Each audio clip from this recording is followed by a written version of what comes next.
Well, the orchard is getting there. I've got about 17 more trees to plant, but got quite a few planted and ready for the freeze that's going to come tonight. It's going to get down to freezing. We're going to protect the ones that don't get planted today. It's taken a lot longer than I thought it would. These are pretty big pots, so we got to dig a fairly good sized hole, and then I'm trying to amend it and also do some mulching around it with cardboard and hay.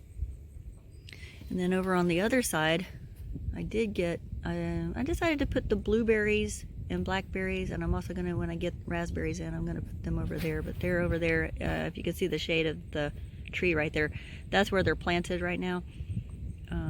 We had planted about 10 of them, and so those are looking pretty good. The fruit trees are taking a little longer because they're bigger pots, but I do have a lot planted. I'm going to count them and then also show what I am amending, how I'm amending the soil and mulching the soil. So the first step, we're going to plant this apple tree. It's a Dorset Golden Apple. First step is to get this grass out of here. It's pretty well rooted Bahia, but the topsoil that it's growing in is really good looking. I've actually found quite a few earthworms up there, and so I'm trying to save it, get the grass out, but save the topsoil. So I'm going to be shaking off each little hunk of grass I pull out. I'll show you that in a second. So this grass that I've dug up, I'm just kind of shaking it off and getting all the soil off of it, and then I'll save it. But lots of little pieces are coming out.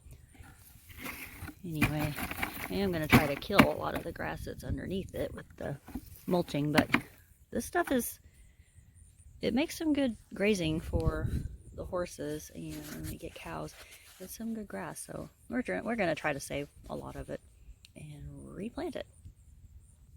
So look at what I found in there. I've been finding quite a few of these grubs in the top soil where the grass roots are and all that. This is a Japanese beetle grub, and the reason I know that is because I had thousands of them in Georgia. They loved my rose bushes and green beans. So here, I don't know what they eat, but every time I find them, let me show you what I do with them. Shelby! I don't like to squish them. That's disgusting. But, watch this.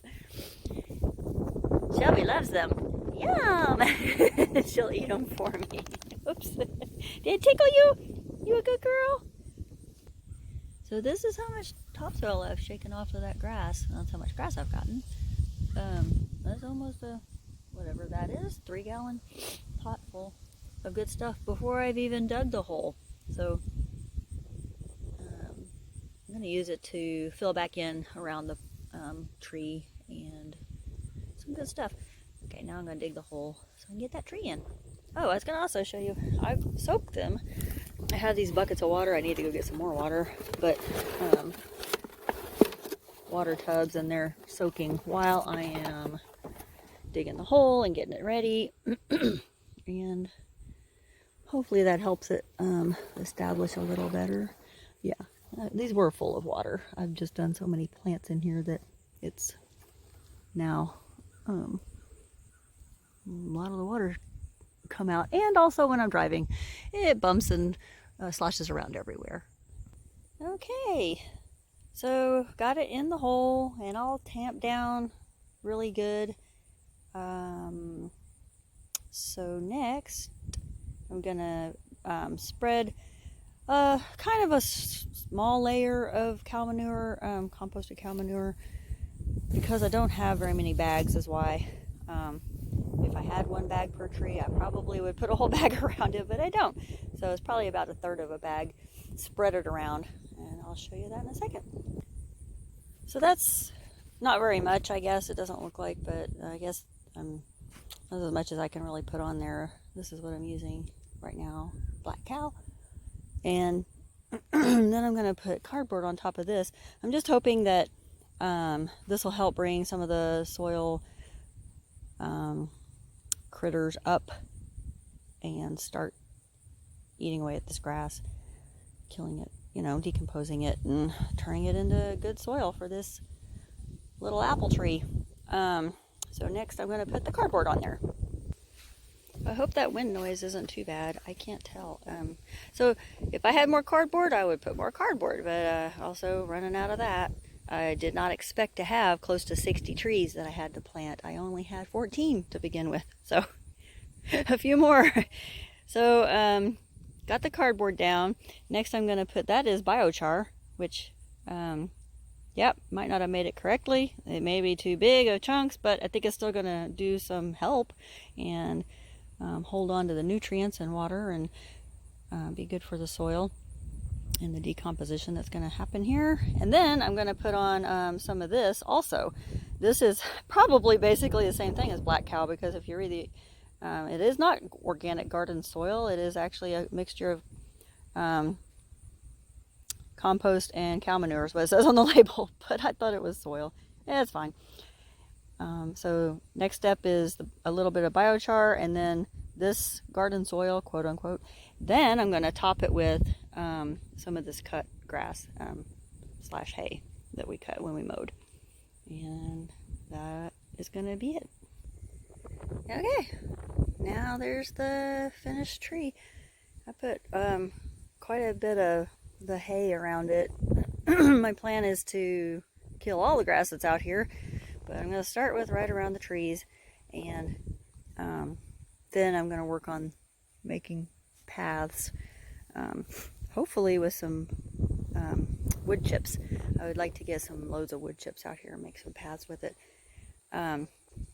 Now a step I haven't done yet is I was going to overseed them with like right around the plant with some clover seed, but there's not really any exposed soil, so I think I'm going to wait maybe into the spring and see if this hay compacts down some and then sprinkle some clover around there. We'll see what it does in the spring. But yeah, my plan was to put some clover seeds, but that's probably not going to happen. I did, however, plant a bunch of garlic and Egyptian walking onions in some of these pots. I think I did about 15 of them. So there are some of that out here, but not every single tree. So I'll have to also add those in later. I also have daffodil bulbs that I was going to add around, maybe like around this ring of hay mulch. Maybe put some daffodils around each one.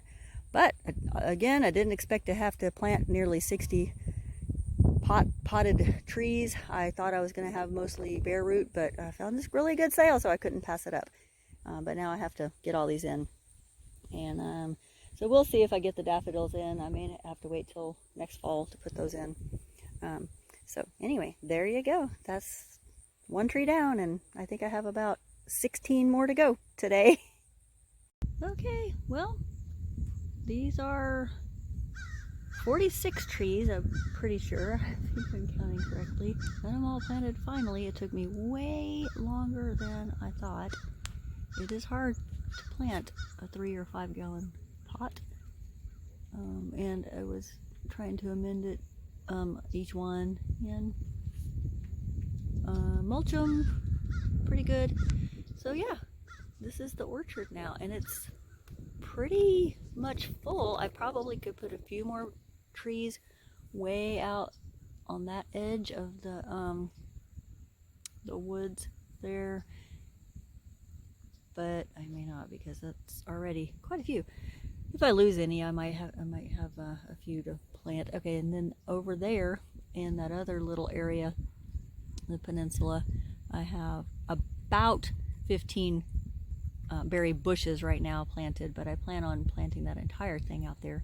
So with berries, I have no raspberries yet, so I would like to add some of those. So anyway, this is early December, and we haven't had any real freezes yet. Just about 34 was the lowest one time, but now it's been up in the 70s. And so hopefully everything is gonna do pretty well. All right.